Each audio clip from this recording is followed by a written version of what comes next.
बिस्मिल्लाहिर्रहमानिर्रहीम। शुरू करता हूँ अल्लाह के नाम से जो बड़ा मेहरबान निहायत रहम वाला है।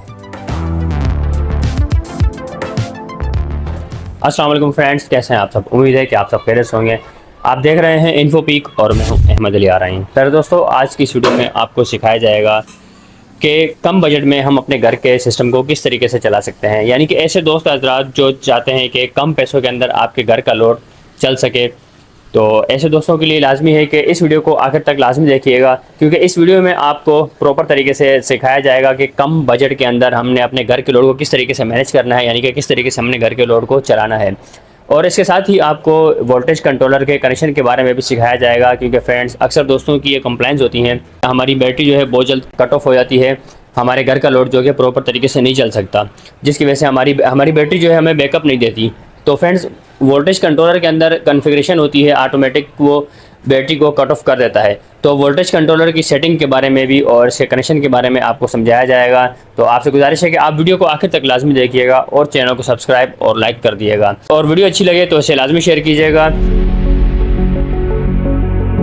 तो फ्रेंड्स, सबसे पहले तो मैं आपको ये बता दूं कि यहाँ पर दो छोटी सोलर प्लेट्स जो कि 180 वाट की इस्तेमाल की हैं, और इस सोलर प्लेट की फ्रेम के लिए दो एंगल जो कि बारीक वाले, बहुत ही पतले वाले एंगल जो कि आपको मार्केट से आसानी मिल जाते हैं, छोटे एंगल इस्तेमाल किए हैं, क्योंकि इनके लिए हमें लाजमी नहीं होता कि हमने बड़ा फ्रेम बनाना है। हम इनके लिए छोटी प्लेट्स के लिए हमने छोटा सा फ्रेम बनाना होता है, जो कि इसकी सपोर्ट के लिए होता है।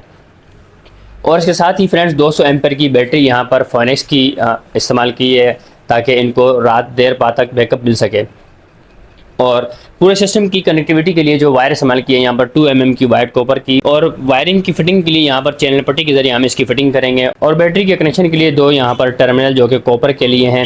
सोलर पैनल से बैटरी के दरमियान जो वोल्टेज कंट्रोलर हमने लगाना है वो 30 एम्पेयर का वोल्टेज कंट्रोलर हमने इस्तेमाल किया है। और एक छोटा ओपन बोर्ड यहाँ पर लगाया जाएगा जो कि बिजली की कनेक्टिविटी के लिए होगा, कि अगर इन केस इनको सोलर पैनल से अगर कनेक्टिविटी नहीं मिलती, जैसे कि बारिश का मौसम होता है या सर्दियों का मौसम होता है या अबर का टाइम होता है, तो सोलर पैनल बैटरी को चार्ज नहीं करते, तो ऐसी सूरत में ये बिजली से अपना बैटरी को जो कि चार्जर के थ्रू चार्ज कर सकें। तो बिजली का कनेक्शन यहाँ पर इनको करके दिया जाएगा। तो सबसे पहले मैं आपको सोलर पैनल के कनेक्शन के बारे में बता दूँ फ्रेंड्स।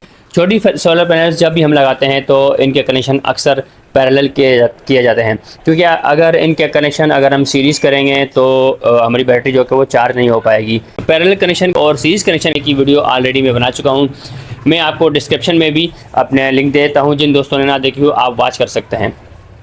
तो फ्रेंड्स, यहाँ पर भी मैं आपको डिफाइन कर देता हूँ कि पैरेलल कनेक्शन के लिए हमने जो सोलर पैनल्स के जो प्लस होते हैं उनको आपस में कनेक्ट करना होता है, और जो माइनस होते हैं उन्हें आपस में कनेक्ट करना होता है। और जो वायर हमने इस्तेमाल करनी है, जो कि हम बैटरी तक लेके जाएंगे या हम कंट्रोलर तक लेके जाएंगे, उस वायर को हमने जो सोलर पैनल से आउट हमारे पास निकल रहा होगा, एक प्लस और एक माइनस, हमने वो वायर कनेक्ट कर इसी तरीके से हमने नीचे ले जानी है कंट्रोलर पर। कंट्रोलर के कनेक्शन के बारे में अगर मैं आपको बताऊं तो कंट्रोलर में आप देख सकते हैं कि यहाँ पर कंट्रोलर में 6 ऑप्शन आपको दिए जाते हैं, यानी कि 6 पॉइंट होते हैं इसमें। और इस पे एक साइड पर आपके लिए सोलर बना होता है, और एक साइड पर बैटरी बनी होती है, और एक साइड पर घर का लोड का बना होता है। तो इसके कनेक्शन की अगर हम बात करें तो इसके कनेक्शन हमने इस तरीके से करने होते हैं कंट्रोलर के जो सोलर से प्लस आ रहा होता है उसे हमने प्लस में लगाना है, और जो माइनस आ रहा होता है उसे हमने माइनस में लगाना है। और इसी तरीके से हमने जो बैटरी का प्लस और माइनस होता है वो बैटरी का प्लस हम इसके बैटरी के प्लस में लगाएंगे, और माइनस जो होगा वो माइनस में लगाएंगे। लेकिन जो इसके जो बाकी जो 2 कनेक्शन होते हैं जो कि घर के लोड के लिए होते हैं, वो हमने कनेक्ट नहीं करने होते हैं, हमने डायरेक्ट बैटरी से कनेक्ट करके जो कि घर के लोड को आगे कनेक्टिविटी फराहम करनी होती है। और इसके साथ आपको ये बताऊं कि कंट्रोलर जब भी फिक्स करेंगे तो सबसे पहले बैटरी के कनेक्शन कर हमने कंट्रोलर को ऑन करना होता है। सबसे पहले बैटरी के कनेक्शन करने होते हैं, और इसके बाद हमने सोलर पैनल के कनेक्शन करने हैं। तो फ्रेंड्स, यहाँ पर आप देख सकते हैं कि मैंने यहाँ पर जब कंट्रोलर यहाँ पर फिक्स किया, ड्रिल मशीन की मदद से होल कर वाल पर मैंने इसे फिक्स किया, और कंट्रोलर फिक्स करने के बाद सबसे पहले मैंने यहाँ पर सोलर पैनल के कनेक्शन कर दिए। सोलर पैनल के कनेक्शन सबसे पहले करने की वजह ये थी कि रात का टाइम है, एक तो सोलर की कैपेसिटी नहीं आ रही, जिसकी वजह से ये कंट्रोलर रीसेट नहीं हो सकता, ये इसमें कोई प्रॉब्लम नहीं हो सकता। अगर दिन का टाइम होता तो फिर मैं सबसे पहले बैटरी के कनेक्शन करता। और इसके साथ आपको ये भी बता दूं कि यहाँ पर बिजली की कनेक्टिविटी के लिए मैंने इनको 2 वायर अलग से, जो कि इनके पॉइंट से लेकर मैंने इनको एक छोटा सा बोर्ड यहाँ पर लगा के दिया, ताकि इन केस अगर इनके पास सोलर से कैपेसिटी नहीं आ रही होती, जैसे सर्दियों का मौसम होता है तो जो छोटी सोलर प्लेट्स होती हैं ये मामूली से भी अगर अबर हो या बारिश का मौसम हो या सर्दियों का मौसम हो, धूप कम होती है, तो ये बैटरी को प्रॉपर तरीके से चार्ज नहीं कर पाती। छोटी सोलर प्लेट्स को सही अगर धूप की तपिश ना मिले तो ये बैटरी को चार्ज नहीं कर पाती। तो ऐसी सूरत में अगर बैटरी चार्ज नहीं होती तो ये अपनी बैटरी को चार्ज कर सकते हैं कोई भी चार्जर लगाकर। तो इसीलिए यहाँ पर इनको मैंने चैनल पट्टी से फिटिंग कर कर इनकी 2 वायर यहाँ पर मैंने अलग से निकाल कर एक छोटा सा बोर्ड लगाया। बैटरी की कनेक्टिविटी की अगर बात करूँ तो यहाँ पर बैटरी पर मैंने 2 कॉपर के टर्मिनल लगाए और टर्मिनल लगाने के बाद इसकी वायर मैंने यहाँ पर वोल्टेज कंट्रोलर में लगा दी। इसी तरीके से सेम प्लस को प्लस में और माइनस को माइनस में लगाए। और घर की फिटिंग की अगर मैं बात करूं तो यहाँ पर घर की फिटिंग के लिए यहाँ पर मैंने 2 क्लिप इनके लगाए और प्लस और माइनस अलग से मैंने निकाला और निकाल कर इनकी फिटिंग में इनके बोर्ड तक लेकर गया।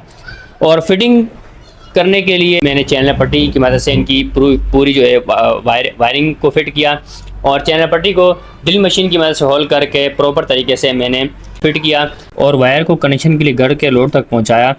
और इनके 2 बोर्ड जो कि आगे पीछे लगे हुए हैं, तो इनके दोनों बोर्डों में मैंने कनेक्टिविटी ऑन की, जिसमें से इनकी एक लाइट और एक फ़ैन को मैंने कनेक्ट किया। सो सेकंड रूम है, वहाँ तक वायरिंग में इसी तरीके से चैनल पट्टी के थ्रू लेकर गया। और फिर यहाँ पर एक मसला तो हमें ये भी दरपेश था, AC/DC फ़ैन के अंदर हमें अलग से वायरिंग करनी होती है। तो यहाँ पर इनके फ़ैन में DC की वायर नहीं थी, तो DC की वायरिंग करने के लिए अलग से मैंने यहाँ पर स्टील वायर की मदद से मैंने कंसील्ड वायर डाली यहाँ पर, ताकि इनके फ़ैन को कनेक्टिविटी मिल सके। और इसमें एक और बात आपको ये भी बता दूं कि DC कनेक्शन जब भी हम करते हैं तो DC के लिए यानी कि ये प्लस है और ये माइनस है, और अगर इस तरीके से अगर हम कनेक्शन करते हैं तो अगर हमारा फ़ैन ऑन नहीं होता या अगर हमारी लाइट ऑन नहीं होती तो फिर हमने कनेक्शन उल्ट करके लगाने हैं, यानी कि कनेक्शन को हम घुमा देंगे तो फिर वो हमारी लाइट है तो वो ऑन हो जाएगी। जैसा कि यहाँ पर आप देख सकते हैं कि मैंने इनकी वायरिंग की और वायरिंग करने के साथ साथ इनकी जो लाइट और फैंस है मैंने इनको ऑन किया। कम कॉस्ट के अंदर आप अपने घर के लोड को यानी कि पंखे और लाइट्स जो कि आप चला सकते हैं, आप भी इसी तरीके से अपने घर की कनेक्टिविटी कर सकते हैं जिस तरीके से मैंने आपको सिखाया।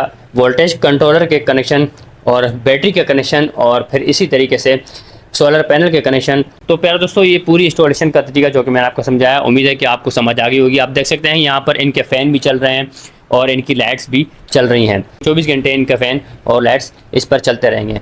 इंशाल्लाह फिर किसी अच्छी वीडियो के साथ और आपकी बहुत सारी दुआओं से मैं आपकी खिदमत में हाज़िर हूँगा। जब तक के लिए मैं आपसे इजाज़त चाहता हूँ। अल्लाह हाफ़िज़।